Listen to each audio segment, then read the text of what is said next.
చాలా శతాబ్దాల క్రితం సగరుడు అనే రాజు ఉండేవాడు. ఆ రాజుకి 60,000 మంది కుమారులు. ఒకసారి అశ్వమేధ యాగం పెడతాడు.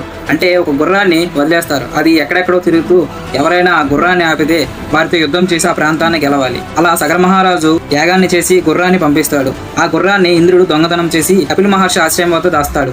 అప్పుడు సగరుడు కుమారులైన ఆ 60,000 మంది కుమారులు గుర్రాన్ని వెతుకుతూ కపిల మహర్షి ఆశ్రయం వద్ద చూస్తారు. ఆ గుర్రాన్ని కపిల మహర్షి దాచాడు అనుకొని యుద్ధానికి సిద్ధమవుతారు. కానీ కపిల మహర్షికి ఏ పాపం తెలియదు.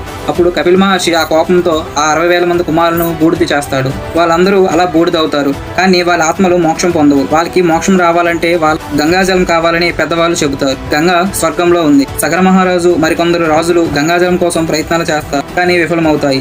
భగీరథుడు అనే రాజు దృఢ సంకల్పంతో కఠిన తపస్సు చేసి బ్రహ్మదేవుడిని ప్రసన్నం చేసుకుని సమస్యను చెప్తాడు. అప్పుడు బ్రహ్మదేవుడు గంగని భూమిపైకి తేవడానికి ఒప్పుకుంటాడు. కానీ గంగను భూమి తట్టుకోలేదని అంటాడు. అప్పుడు భగీరథుడు శివుని ప్రార్థిస్తాడు. అప్పుడు శివుడు గంగను జటల్లో నుంచి తింపి ఆ ప్రవాహాన్ని తగ్గించి మెల్లగా చిన్న చిన్న నదులుగా విడదీసి గంగని భూలోకానికి పంపిస్తాడు. ఇలాంటి వీడియోస్ కావాలంటే మన ఛానల్ని సబ్స్క్రైబ్ చేయండి. మీకు నచ్చినట్టయితే ఒక లైక్ చేయండి. ఓం నమః శివాయ కామెంట్ చేయండి.